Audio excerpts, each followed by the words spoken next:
मनोज जरांगेंच्या सभेमध्ये लागलेल्या फलकांमुळे आता सरकारचं टेन्शन वाढत चाललंय। नाताळनंतर मुंबईमध्ये मराठा वादळ धडकण्याचा इशारा या फलकांमधून देण्यात येतोय। दुसरीकडे रक्ताचे सोयरे या मुद्द्यावरून सरकार आणि जरांगे यांच्यात चर्चेच्या दुसऱ्या दिवशीही एकमत होत नसल्याचं दिसतंय। त्यामुळे सरकार पुढचं आव्हान अधिकच बिकट होत चाललंय। बघूया याबाबतचा एक रिपोर्ट।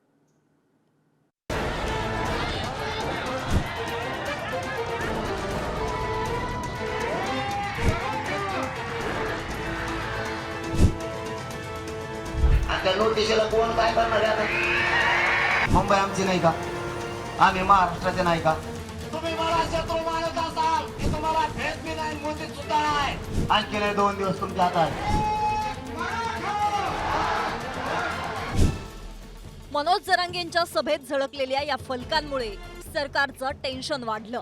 25 डिसेंबर नंतर मराठ्यांची सुनामी मुंबईत धडकणार असा इशारा या फलकाद्वारे देण्यात आलाय।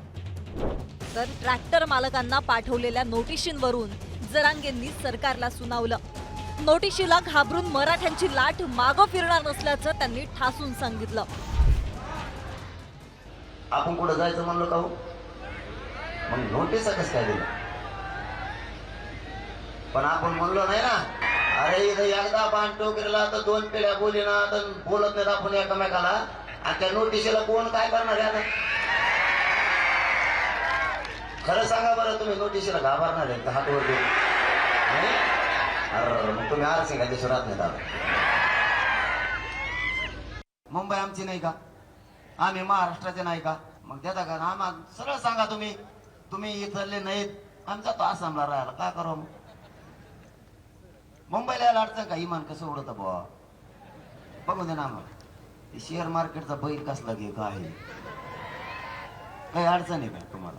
तुम्ही सगळे दुनिया बघा, बिस्किट कसे बनवतात काय बघून आम्हाला जशी जाऊन हिरो हिरोईन कशा असते तिथं कसले बनले तुम्हाला बघायला जमत ना? आम्हाला आमचे डोळे मोडत आहेत का? आमचे डोळे गेले? बघून दे ना आम्हाला कसलं असतंय ते, काय असतंय। मंत्री कांच्या बंगल्यात राहतो कसा झोपू तू? आमदाराच्या खोल्या काढल्या। सरसकट मराठा आरक्षणावर जरांगे पाटील ठाम आहेत। यासाठी त्यांनी पुन्हा एकदा सरकारला अल्टिमेटम दिला। 2 दिवसात निर्णय घ्या, अन्यथा आमचा मार्ग मोकळा आहे असं त्यांनी पुन्हा एकदा ठणकावून सांगितलंय। मी मरायला भेटलाय, सरकारनं मला शत्रू मानायला सुरुवात केलाय। मी त्यांना भेटलाय, मी काय चूक केली? मी माझ्या गोरगरीब मराठ्यांच्या पोरांचे प्रश्न मांडले। तुम्ही मला शत्रू मानत असाल, मी तुम्हाला भेट बी नाही, मोदीत सुद्धा नाही।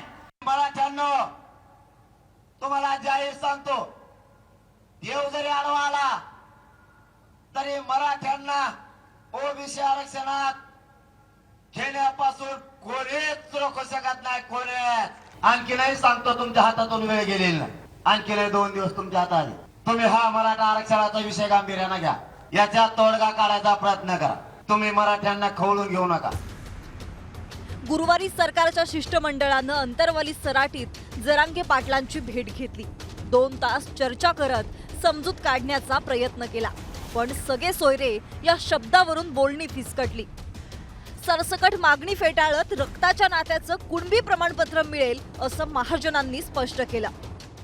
मागच्या वेळी जे एक बोलणं झालं जरांगे पाटील साहेबांबरोबर, तर त्यात असं लिहिलं की सोयरे संबंध, सगळे संबंध, सगळे सोयरे हा शब्द त्यात टाकला गेलेला आहे। जरांगे पाटील म्हणतात की सोयरे म्हणजे काय? सोयरे म्हणजे आपले व्यायदोही, हा शब्दशः अर्थ त्यांनी घेतलेला आहे। पण तो नियमामध्ये कुठे बसत नाही। देशामध्ये असा नियम नाही की नवरा बायको असेल तर बायकोला त्यात गृहीत धरावं नवऱ्याच्या सर्टिफिकेटवर, किंवा तिच्या भावाला असेल, तिच्या भाच्यांना असेल, तिच्या आईवडिलांना ते सर्टिफिकेट द्यावं, असं कुठेही कायद्यामध्ये नाही आहे। हे सगळं मी कायद्याचं सगळं ते जे आहे लिखित तेच त्या ठिकाणी आणलेलं आहे। पण आमच्याकडून जे लिहून दिलं गेलेलं आहे त्यावेळेला सोयरे हा शब्द त्याच्यामध्ये आला, आणि त्यामुळे सोयरे म्हणजे कोण? तर आपले व्यायी, आणि या शब्दावर थोडी गाडी आमची अडलेली आहे। पण ते कायद्यात कुठे बसत नाही। ते लिहिलं गेलं असेल पण ते कायद्यामध्ये कुठे कदापि बसत नाही। सोयरे म्हणजे काय म्हणलं आता तुम्हीच सांगा, मला नाही कळत।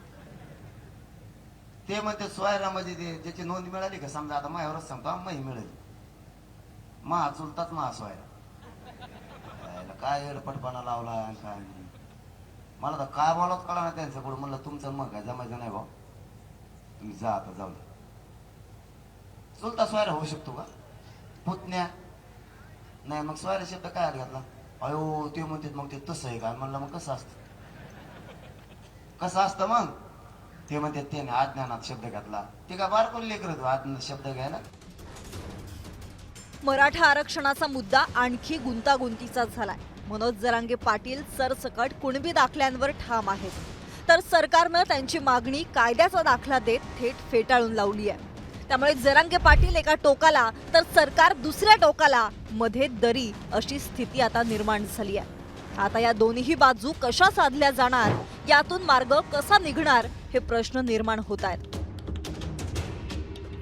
सचिन जिरेसह सूरज बोरावके, पुढारी न्यूज.